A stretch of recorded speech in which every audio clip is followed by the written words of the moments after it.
तो पुनः एक बार फिर से आप सभी का तहे दिल से स्वागत है। आज आज का क्लास हम लोग देखेंगे कि पिछले क्लास से ही रिलेटेड फैक्ट को जानेंगे। पिछले क्लास में हमने आप लोगों को बताया था कि रासायनिक अभिक्रिया क्या है, ये कितने प्रकार के होते हैं, फिर बताया था रासायनिक समीकरण क्या है, संतुलित रासायनिक समीकरण किसे कहते हैं, असंतुलित रासायनिक समीकरण किसे कहते हैं। जो इस पूरे पिछले वीडियो को नहीं देखे वो पिछले वीडियो देख कर ही अगले वीडियो को फॉलो करें ताकि आपको ज्यादा से ज्यादा बेहतर ढंग से समझ आए। आज का वीडियो में हम देखेंगे रासायनिक समीकरण से क्या क्या सूचनाएं प्राप्त होती है और इसके लाभ देखेंगे, इसकी सीमाएं देखेंगे और रासायनिक समीकरण के टाइप्स को देखेंगे। तो चलिए दोस्तों आज का क्लास शुरू करते हैं। बोर्ड पर देखिए अभी लिखे हैं रासायनिक समीकरण से प्राप्त होने वाली सूचनाएं। पहली सूचना यह है कि जब भी यह अभिकारकों एवं प्रतिफल के संकेत एवं सूत्रों की जानकारी देती है। पहली जो आपकी सूचना है, जैसे कि एग्जांपल में हम देखते हैं यहाँ पे N2 प्लस H2, इससे क्या बनती है जी, NH3 अमोनियम। इसको पहले बैलेंस करते हैं। देखिए यहाँ H3 है, यहाँ H2 है, N यहाँ 1 है, यहाँ 2 है। तो क्या करें, तो सबसे पहले यहाँ हम बैलेंस करते हैं, यहाँ 2 से गुना करते हैं तो नाइट्रोजन तो बराबर हो गया दोनों साइड, लेकिन हाइड्रोजन 6 हो गया तो यहाँ 3 से मल्टीप्लाई कर दीजिए। ये अब आपका बैलेंस है। अब देखिए पहला जो सूचना है ये कह रहा है अभिकारक एवं प्रतिफल के संकेत और सूत्र की जानकारी देता है। ये क्या है, एन से होता है नाइट्रोजन। क्या होता है, नाइट्रोजन। तो आपका नाइट्रोजन मिला, इस नाइट्रोजन की जानकारी मिल गया कि अभिकारक में नाइट्रोजन और ये एक और क्या है, हाइड्रोजन। नाइट्रोजन और हाइड्रोजन, ये तत्व हमें क्या, अभिकारक की संकेत के द्वारा सूत्रों की मदद से मिल गया। अब दूसरा यहाँ प्रतिफल में देखिए ये क्या है, अमोनियम। अमोनियम, इसकी भी जानकारी मिल गई। तो अमोनियम भी मिल गया और क्या मिल गया, इससे हमें ये जानकारी मिल गया कि कौन कौन से तत्व भाग लिए। पहला नाइट्रोजन और हाइड्रोजन, दूसरा इसके बाद प्रतिफल के रूप में हमें अमोनियम मिल गया। तो ये संकेत के सूत्रों की जानकारी देता है, किस कौन सा तत्व का है ये हमें पता चलता है।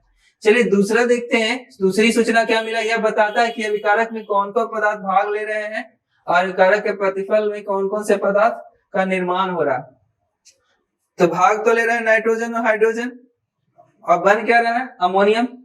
तो इसकी भी जानकारी देता है। अब चलिए तीसरा पॉइंट को समझते हैं। यह अभिकारक में भाग लेने वाले अभिकारक के परमाणु एवं अणुओं की अपेक्षिक संख्या की जानकारी देता है। तो देखिए यहाँ पे नाइट्रोजन जो है इसके परमाणु कितने हैं, 2।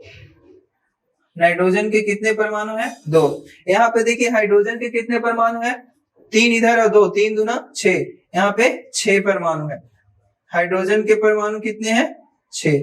अब देखिए ये अमोनिया बना है, अमोनियम, ये कितने बने हैं जी, 2 अणु। यहाँ पे अमोनियम कितने बने हैं, 2। अमोनियम एक क्या है, अणु है जो 2 या 2 से अधिक तत्वों को मिलने से बनता है। 2 या 2 परमाणु से मिलने से क्या बन गया, अणु। अब देखिए चौथा पॉइंट समझते हैं। यह अभिक्रिया के फलस्वरूप निर्मित प्रतिफल के परमाणु एवं अणुओं की अपेक्षिक संख्या की जानकारी देता है। देखो इसको हम लोग बोलते हैं अभिकारक, अभिकारक, और इसको बोलते हैं प्रतिफल। तो प्रतिफल में क्या बना है, एक अणु बना है। तो अणु जो है, अणुओं की संख्या की जानकारी हमें 2 मिल गया। परमाणु नहीं बना है तो परमाणु की संख्या अभी इसमें नहीं है। बहुत सारे ऐसे यौगिक है जिसमें परमाणु भी रहेंगे, अणु भी रहेंगे। तो इसमें अभिकारक में परमाणु था और प्रतिफल में अणु था, तो इसकी जानकारी दे दिया कि कितने हैं। चलिए 5वां पॉइंट समझते हैं। 5वां पॉइंट क्या कहता है, यह अभिकारक और प्रतिफल के मोलों के अनुपात की जानकारी देता है कि कितने मोल भाग लिए। यहाँ पे देखिए एक नाइट्रोजन है, ये 1 मोल है और यहाँ पे नाइट्रोजन कितने मोल है, 1। और यहाँ पे हाइड्रोजन कितने मोल है, 3 मोल। यहाँ पे नाइट्रोजन कितने मोल है, 1, और हाइड्रोजन 3 मोल। और बना क्या है, बना है अमोनियम। इसकी संख्या कितनी है, 2 मोल। तो इसकी जानकारी देती है। पांचवा पॉइंट में मोलों की संख्या के अनुपात को भी बताता है। चलिए छठा पॉइंट समझते हैं क्या है। यह विकारक एवं प्रतिफल के द्रव्यमानों के अनुपात की भी जानकारी देता है। तो देखिए नाइट्रोजन जो है इसकी परमाणु द्रव्यमान होता है बाबू कितना 14। तो ये 2 है, कितने परमाणु है 2, तो 14 दूना 28 ये परमाणु द्रव्यमान हो गया। 28 परमाणु द्रव्यमान नाइट्रोजन का हो गया। हाइड्रोजन का देखें तो परमाणु द्रव्यमान कितना होता है 1 होता है, ऐसे ऐसे 6 परमाणु है तो इसका परमाणु द्रव्यमान क्या हो गया, इसका परमाणु द्रव्यमान 6 हो गया, इसका हो गया 28। अब इधर देख लेते हैं, इसे इधर जो है परमाणु द्रव्यमान देखा जाए तो इधर टोटल 28 और 6 कितना हो गया 34, तो इधर परमाणु द्रव्यमान क्या हो गया 34, दोनों के जोड़ के बराबर इधर परमाणु द्रव्यमान होंगे। चलिए अब अगला पॉइंट समझते हैं 7 नंबर। यह गैसीय विकारक और प्रतिफल के बीच अपेक्षिक आयतन की भी जानकारी देता है। तो नियत ताप एवं दाब पर इसका आयतन क्या होता है, तो देखिए ये एक आयतन है, ये कितने आयतन है 3 आयतन, और ये आपका 2 आयतन, ये आपका 2 आयतन। आयतनों का अनुपात देखा जाए तो 1, 3 और 2। और जानते हैं कि नियत ताप एवं दाब पर किसी भी तत्व के जो आयतन होते हैं वो 22.4 लीटर होते हैं, 22.4 लीटर। तो इसमें एक आयतन है तो एक आयतन का 22.4 लीटर हो गया, इसमें 3 आयतन है तो 3 गुना 22.4 हो गया लीटर, ये लीटर में हो गया। अब यहाँ पे आयतन देखेंगे तो 2 है तो 2 गुना 22.4 लीटर हो गया। तो ये आपका इन सारी सूचनाओं को रासायनिक अभिक्रिया के फलस्वरूप समीकरण से प्राप्त होती है। तो ये सारी अभिक्रियाएं का जो सूचना है आप लिख ले और इसको हम अगले टॉपिक में आगे जानते हैं कि इससे क्या क्या फायदे हैं, इसको भी देखते हैं। तो पहला ये टॉपिक लिखने के बाद आप हेडिंग डालेगा कि रासायनिक समीकरण से क्या क्या फायदे हैं। तो समझिए सबसे पहला फायदा तो ये है कि रासायनिक समीकरण में पूरे विश्व में एक ही प्रकार के संकेतों का इस्तेमाल किया जाता है। संकेतों और सूत्रों की सहायता से हमें जानकारी प्राप्त होती है, जिससे कोई भी देश के वैज्ञानिकों को किसी भी तरह की कठिनाई नहीं होती है। तो ये पहला फायदा हुआ। दूसरा फायदा यह है कि इसके संकेत को लिखने से एक तो समय कम लगेगा, दूसरा कि कागज की बचत होगी। तो ये सारे फायदे हैं रासायनिक समीकरण के। अगला फायदा क्या है कि रासायनिक समीकरण से हमें विभिन्न तत्वों के द्रव्यमान का ठीक ठीक पता लग जाता है कि कौन से तत्वों के द्रव्यमान कितने हैं। इसकी जानकारी हमें आसानी से रासायनिक समीकरण के द्वारा मिल जाता है। तो ये कुछ फायदे थे रासायनिक समीकरण के। अब जानते हैं इसकी सीमाएं क्या है। तो रासायनिक समीकरण की पहली सीमा है, मतलब इससे हमें किस चीज की जानकारी नहीं प्राप्त हो पाती है। तो पहला कि रासायनिक समीकरण में यहाँ लिखा नहीं होता है कि कौन सा तत्व जो है वो ठोस है, कौन सा तत्व द्रव है, कौन सा तत्व गैस है। ये सारी जानकारी हमें रासायनिक समीकरण में नहीं दी हुई रहती है। तो ये थोड़ा सा क्या हुआ कि रासायनिक समीकरण की सीमाएं होगी। दूसरी सीमा क्या हो गई कि रासायनिक समीकरण से हमें ये पता नहीं चल पाता है कि कौन सा जो समीकरण है वो ऊष्मा को उत्सर्जित कर रहा है और कौन सा समीकरण ऊष्मा को शोषित कर रहा है। तो ऊष्मा क्षेपी और ऊष्मा शोषी जो है रासायनिक समीकरण से हमें इसकी जानकारी नहीं मिल पाती है। चलिए तीसरा समझते हैं कि तीसरा में नियत ताप दाब ये सब की जानकारी हमें रासायनिक समीकरण से नहीं प्राप्त होती है कि कितना इसमें हीट दिया गया, कितना इसमें आपका उत्सर्जित हुआ ऊष्मा, ये सारी चीजें नहीं मिल पाती है। इसमें वेग के संदर्भ में कोई भी घटना दिया हुआ नहीं रहता है कि किसका कितना वेग है। अगला सीमा देखते हैं कि रासायनिक समीकरण से विस्फोटक पदार्थ कौन है, ये सब चीजें हमें रासायनिक समीकरण से प्राप्त नहीं हो पाती है। और लास्ट आपका पॉइंट है रासायनिक सीमा की कि रासायनिक लास्ट क्या है कि रासायनिक समीकरण में कितनी मात्रा खर्च हुई और कितनी मात्रा प्रतिफल के रूप में निर्माण हुई, इसकी भी जानकारी नहीं मिल पाती है। तो ये आपके कुछ पॉइंट थे जो रासायनिक समीकरण की सीमा को दर्शाती है। चलिए अब आगे पढ़ते हैं हम लोग रासायनिक समीकरण के बारे में।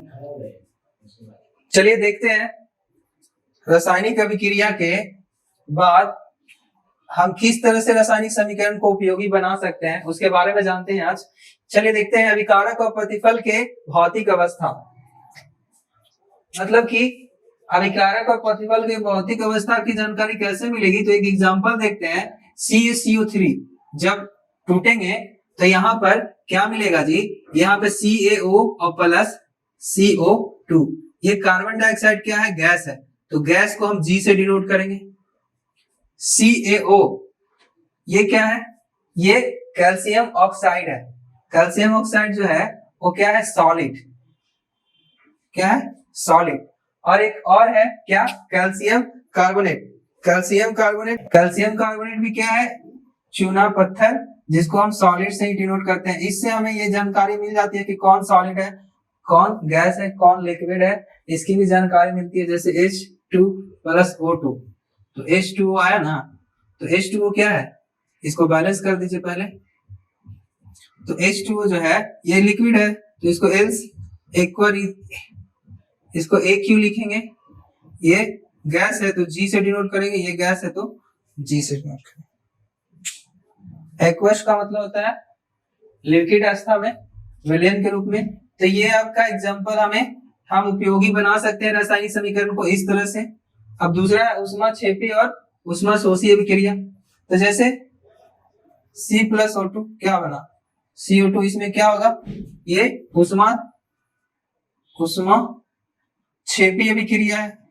क्या है ये, ऊष्माक्षेपी अभिक्रिया। इसमें ऊष्मा का उत्सर्जन होता है, तो हम यहाँ पे लिख देंगे ऊष्माक्षेपी अभिक्रिया। यहाँ पे ऊष्मा ऐड कर दीजिएगा, ये भी हो गया।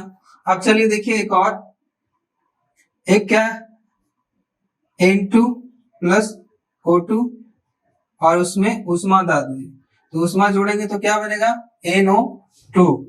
NO2। इसको बैलेंस कर दीजिए, 2 NO2, यहाँ भी 2 ऑक्सीजन हो गया। तो ये कैसी अभिक्रिया है, ये ऊष्माशोषी अभिक्रिया है। इसमें ऊष्मा देना पड़ता है, तो ये ऊष्मा दिए तब क्या हो गया, ये ऊष्माशोषी अभिक्रिया कहलाया। सॉरी यहाँ पे मिस्टेक हो गया, ये क्या हो गया, 2NO नाइट्रस ऑक्साइड, ये NO2NO क्या हो गया, ये ऊष्माशोषी अभिक्रिया। अब चलिए देखिए गैस का उत्सर्जन। अब कैसे पता चलेगा कि कौन सी अभिक्रिया गैस उत्सर्जन करता है, तो इसके लिए हम लोग देखेंगे कि गैस उत्सर्जित करने वाला, जैसे ये ऊपर वाला से ही देख सकते हैं, क्या है, CaCO3 और प्लस CaO प्लस CO2। तो CO2 क्या हो गया, वो गैस उत्सर्जित कर रहा है, CO2, इसको एरो ऊपर के डाल दीजिए, समझ जाइए ये गैस का उत्सर्जन करता है। अब देखिए अवक्षेप का बनना, तो अवक्षेप का बनना क्या हो गया, AgNO3 और प्लस HCl। अब क्रिया करेंगे तो क्या बनेगा, ये AgCl और प्लस HNO3। यहाँ पे AgCl क्या है, अवक्षेप है, तो ये आपका एरो नीचे का हो जाएगा, जिससे हम समझ जाएंगे कि ये अवक्षेपण अभिक्रिया है। अब अभिक्रिया की शर्तों की जानकारी, अभिक्रिया के शर्तों की जानकारी, जैसे यहाँ अभिकारक है, इधर है प्रतिफल, ठीक है। तो यहाँ पे एरो का साइन होता है, इसमें ताप और दाब ऊपर लिखाता है, नीचे उत्प्रेरक लिखाता है। तो इससे हम पता कर लेंगे कि कौन सी अभिक्रिया में क्या ऊपर से लिया जा रहा है, क्या नीचे से लिया जा रहा है। तो ये अगर हीट देते हैं तो नीचे का साइन होगा, ताप ऊपर से देंगे तो ऊपर लिखाएगा। जैसे प्रकाश संश्लेषण में ऊपर से प्रकाश लिख देते थे हम लोग। तो ये अभिकारक के बहुत सारे चीजों की जानकारी मिलती है। अगला है अभिकारक की उत्क्रमणीयता, मतलब रिवर्सिबिलिटी। जैसे कि N2 और प्लस H2 क्या बनाया, NH3 बनाता है, तो इसको बैलेंस करते हैं। यहाँ देखो N 2 है, इधर 2 से मल्टीप्लाई कीजिए, H हो गया 3 और 2 ना 6, तो इसको 3 से मल्टीप्लाई कीजिए। अब इसकी उत्क्रमणीयता कैसे दर्शाएंगे, तो बाई क्रॉस, ऐसे, मतलब ये इस रूप में भी बन सकता है, ये इस रूप में भी बन सकता है। तो ये छठा पॉइंट अभिक्रिया की उत्क्रमणीयता की भी जानकारी देता है। तो इस तरह से हमने आज रासायनिक समीकरण की बहुत सारी बातों को जाने। अब टाइप्स ऑफ केमिकल इक्वेशन को देखेंगे कि किस तरह से हम बहुत सारे रासायनिक समीकरण के पार्ट है उसको देखेंगे।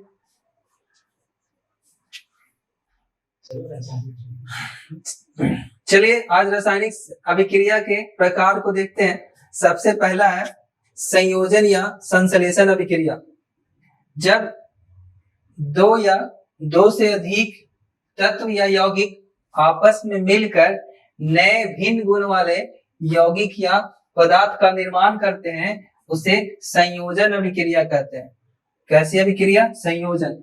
नाम से ही स्पष्ट होता है कि दो या दो से अधिक पदार्थ तत्व हो या यौगिक आपस में संयोग करके एक नए भिन्न गुण वाले यौगिक का निर्माण करते हैं तो उसे हम संयोजन अभिक्रिया कहते हैं। जैसे देखिए C+O2